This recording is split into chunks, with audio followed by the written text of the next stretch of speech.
दशरथ के चारों ललनवा मंडप पर शोभे।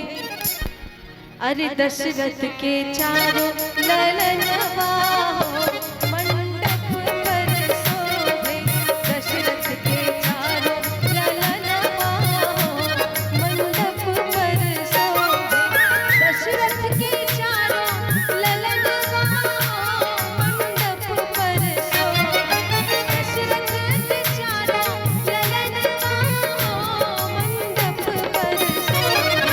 दशरथ के चारों ललनवा मंडप पर शोभे। दशरथ के चारों ललनवा मंडप पर शोभे।